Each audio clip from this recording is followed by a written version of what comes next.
Chapter 2 military base.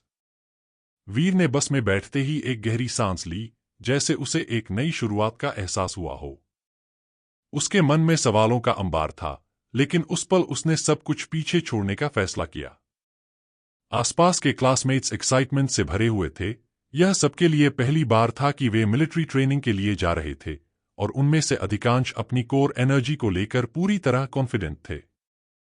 लेकिन वीर की स्थिति बिल्कुल अलग थी। उसकी कोर एनर्जी अब तक पूरी तरह से जागृत नहीं हुई थी, और यही बात उसके दिमाग में घूम रही थी। बस के बाहर के नज़ारों को देखते हुए वह खामोशी से बैठा रहा। खुली सड़कें, हरे भरे जंगल और दूर तक फैले पहाड़ एंथेरिया की अद्भुत खूबसूरती का एहसास कराते थे। लेकिन वीर के मन में यह सुकून नहीं था। वह तो एक अजीब सी बेचैनी में खोया हुआ था, जैसे वह किसी गहरे सागर में डूबने वाला हो। तभी उसके पास बैठी लड़की ने उसे ध्यान से देखा। तुम्हारी कोर एनर्जी की कितनी मास्टरी है? उसने पूछा। उसकी आवाज में एक हल्की सी दिलचस्पी थी। ऐसा लगता था कि उसे पहले से ही जवाब पता था, बस उसे सुनने का इंतजार था। वीर ने थोड़ी हेजिटेशन के साथ जवाब दिया, अभी ज्यादा नहीं।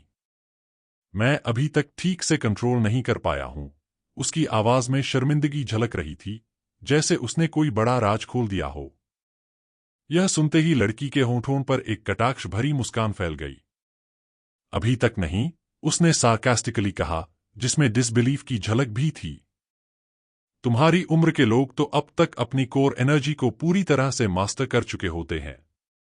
अगर तुमसे यह बेसिक चीज भी नहीं हो पाई, तो इस मिलिट्री ट्रेनिंग में तुम्हारा क्या होगा? वीर की आंखें झुक गईं। उसके अंदर कुछ टूटता सा महसूस हुआ, जैसे सना की बातें उसकी सारी इनसिक्योरिटीज को उजागर कर रही हों। बाहर के पेड़ अब एक धुंधले परिदृश्य में बदल गए थे, जैसे वे उसके इंटरनल केओस का प्रतिबिंब हो। बस के अंदर का माहौल और भी भारी हो गया। बाकी स्टूडेंट्स आपस में एक्साइटेड बातें कर रहे थे। उनके चेहरों पर कोई चिंता नहीं थी, बस ईगरनेस थी अपनी एबिलिटीज को साबित करने की। लेकिन वीर के दिल में अब सिर्फ एक डर था, क्या वो भी खुद को साबित कर पाएगा? सना की हंसी और तिरस्कार भरी नजरें उसे और कमजोर महसूस करा रही थीं। तुमने सोचा है कि जब बाकी लोग अपनी पावर्स को पूरी तरह कंट्रोल कर लेंगे और तुम वहीं के वहीं रह जाओगे, तब क्या करोगे? उसने एक और ताना मारा। उसकी आवाज में पूरी तरह से मजाक उड़ाने का टोन था। मे बी तुम्हें घर पर ही रहना चाहिए था, ट्रेनिंग कैंप की बजाय। वीर ने गहरी सांस ली, उसकी उंगलियां कस गईं। उसके अंदर हल्का सा गुस्सा उभरने लगा, लेकिन वह खुद को शांत रखने की कोशिश कर रहा था। सना की बातें उसे अंदर तक चुभ गई थीं, लेकिन वह उसे दिखाना नहीं चाहता था कि वह कितना आहत है। उसके मन में पल भर के लिए यह ख्याल भी आया कि क्या वह सही जगह पर है। क्या सच में वह बाकी सबके साथ कम्पीट कर पाएगा? बस की हल्की गड़गड़ाहट और बाहर की खामोशी उसे असहज महसूस करा रही थी। उसके पास कोई जवाब नहीं था। लेकिन फिर उसके भीतर एक नई भावना जाग उठी, डिटर्मिनेशन। सना उसे कमजोर समझ रही थी, लेकिन वीर को अब खुद को साबित करना था।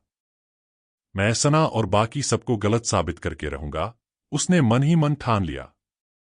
जैसे जैसे बस आगे बढ़ रही थी, वीर की आंखों में एक नई चमक दिखाई देने लग गई थी। अब उसके दिल में सिर्फ एक ही ख्याल था, वो खुद को और सबको दिखा देगा कि वह किसी से कम नहीं है। बस कुछ ही पल बाद, जैसे ही वीर ये सब सोच रहा था, उनकी बस एक विशाल मिलिट्री बेस के सामने आकर रुक गई। बाकी बच्चे एक्साइटमेंट में चिल्लाते हुए बस से उतरने लगे, जैसे यह कोई बड़ा एडवेंचर हो। वीर ने भी बस से उतरते ही अपने सामने देखा, एक बड़ा मिलिट्री गेट, जिसके सामने दो सख्त सोल्जर्स खड़े थे।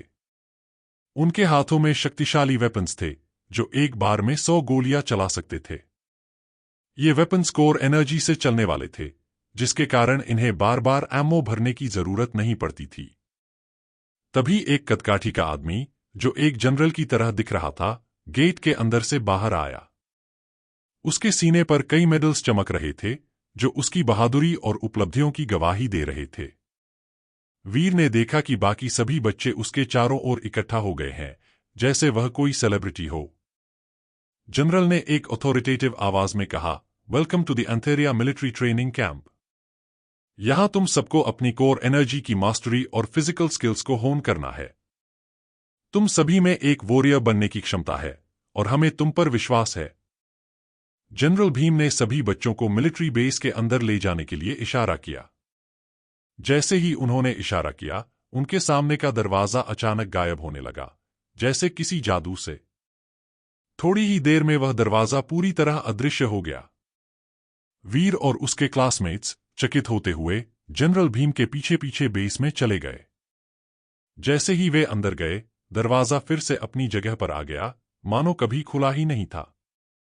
बेस के अंदर वीर की नजर सबसे पहले एक विशाल अरीना पर पड़ी, जहां युवा वॉरियर्स अपनी कोर एनर्जी से लड़ रहे थे। कुछ एक दूसरे पर ऊर्जा की लहरें फेंक रहे थे और हंसी मजाक के बीच में तेज रोशनी और धुएं की धाराएं उड़ रही थीं। यह दृश्य वीर के मन में एक नई ऊर्जा भर रहा था। आगे बढ़ते हुए वीर ने देखा कि यहां मिलिट्री के कई प्रकार के वेपन्स भी थे, जिनमें शक्तिशाली टैंक्स और मशीन गन शामिल थे। ये सब चीजें कोर एनर्जी से चलाई जाती थीं, जो इसे और भी रोमांचक बनाती थीं।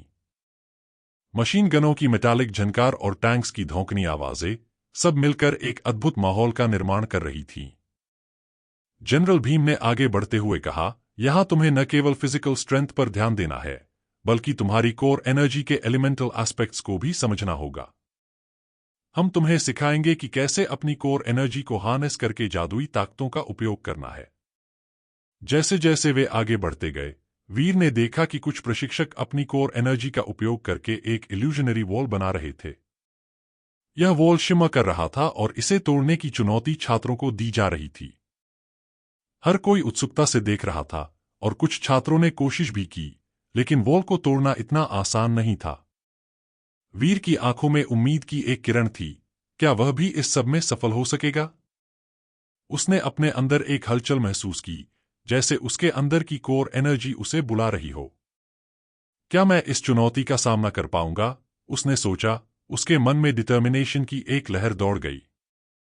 जनरल भीम ने उन्हें उत्साहित करते हुए कहा, यह तुम्हारी ताकत को पहचानने का समय है। खुद पर विश्वास करो और अपनी कोर एनर्जी को अनलीश करो। एक वॉरियर वह है जो अपने फियर्स का सामना करता है और खुद को साबित करता है। सभी छात्रों ने जोरदार चीयर की और वीर ने महसूस किया कि उसके अंदर एक नई ऊर्जा का संचार हो रहा है।